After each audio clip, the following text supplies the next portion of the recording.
जय श्री कृष्ण। भगवाननी लीला चेनल में आपनु हार्दिक स्वागत है। जो तमे आ चेनल में सौ प्रथम वखत आवी रह्या हो तो चेनल ने सब्सक्राइब अने विडियो ने लाइक करवानुं भूलता नहीं, जेथी आवा विडियो तमे पहला जोई सको। आजे आपणे आ विडियो में जाणीशुं के आ वखते चतुर्थी क्यारे छे, तेनो चंद्रोदयनो समय कयो छे, तेनुं महत्व, तेनी पूजा विधि, ते संपूर्ण माहिती आजे आपणे आ विडियो में जाणीशुं। चालो जाणीए। चैत्र मासनी कृष्ण पक्षनी चतुर्थीना दिवसे विकट संकष्टी चतुर्थीनी उजवणी करवामां आवे छे।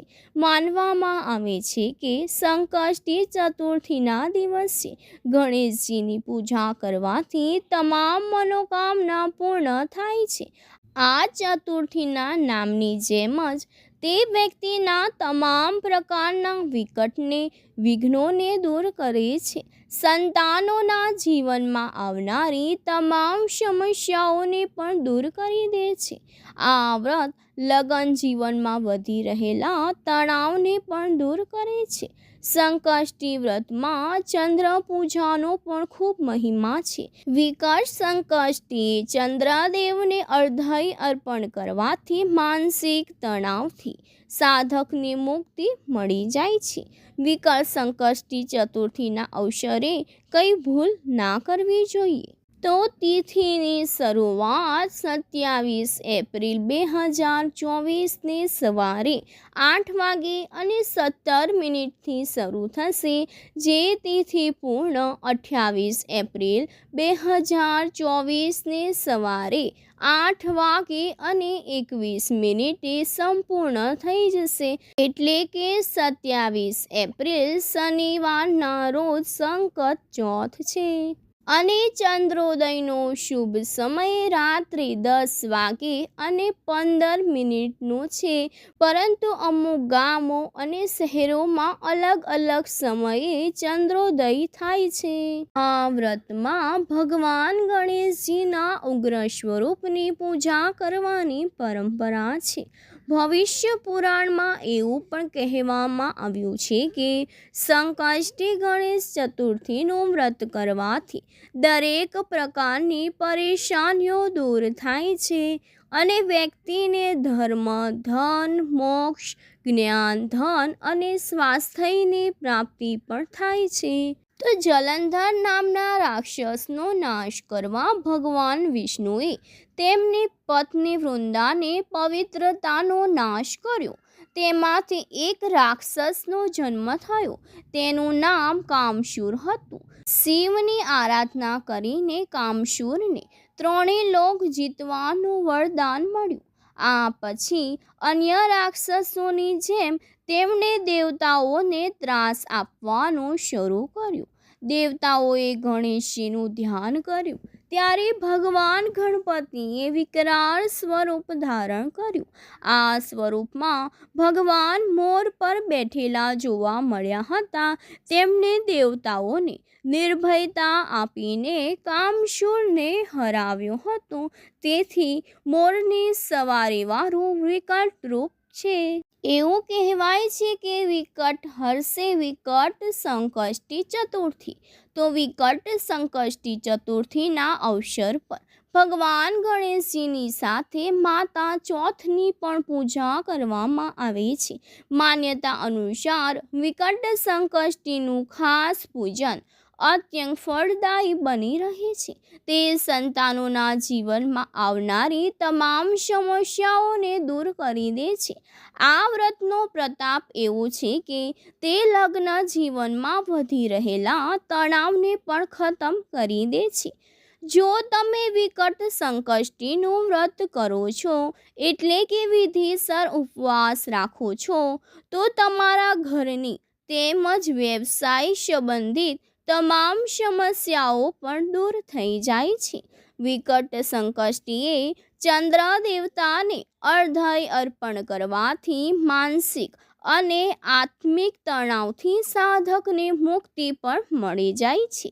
વિકટ સંકષ્ટીના અવસરે ઉપવાસ રાખવાથી સાધકને બળ, બુદ્ધિ, આરોગ્ય તેમજ સૌભાગ્યમાં વૃદ્ધિના આશીર્વાદ પણ પ્રાપ્ત થાય છે. ચાલો પૂજા વિધિ જાણીએ.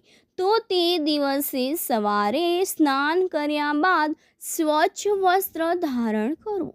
પૂજા માટે ઘરના ઈશાન ખૂણામાં એક બાજોઠ મૂકો. તેના પર પીળા અથવા તો લાલ રંગનું વસ્ત્ર પાથરો. તે બાજોઠ પર ભગવાન ગણેશજીની પ્રતિમા કે છબીની સ્થાપના કરો અને ત્યારબાદ 2 હાથ જોડીને પૂજા અને વ્રતનો સંકલ્પ લો અને પૂજામાં ગણેશજીને જળ, ચોખા, દૂર્વા, લાડુ, ધૂપ અને જરૂરથી અર્પણ કરવા જોઈએ.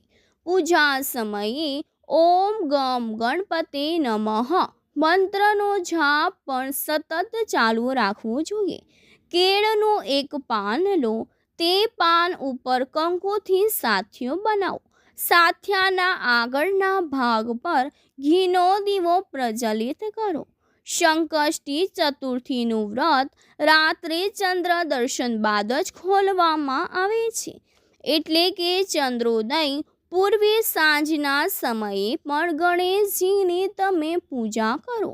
પૂજા પૂર્ણ થાય એટલે કે ચંદ્ર દેવતાને મધ, ચંદન અને કંકુ મિશ્રિત દૂધથી અર્ઘ્ય અર્પણ કરો.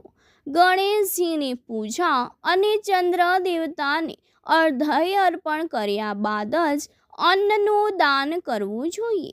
તેમજ શુભાશીષની કામના સાથે ભગવાનને પ્રાર્થના પણ કરવી જોઈએ. સંકષ્ટી ચતુર્થીના દિવસે ગણેશજીની પૂજા કરતી વખતે તુલસીજીના પ્રસાદનો ભોગ બિલકુલ પણ ના લગાવવો જોઈએ. સંકષ્ટી ચતુર્થીના દિવસે કાળા કપડાં પહેરીને પણ ગણેશજીની પૂજા ના કરવી જોઈએ.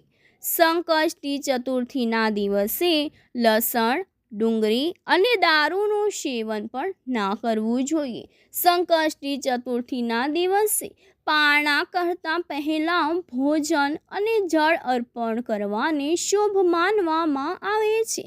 સંકષ્ટી ચતુર્થી વ્રતના પારણાનો ચંદ્ર દર્શન અને પૂજા કર્યા બાદ કરવામાં આવે છે.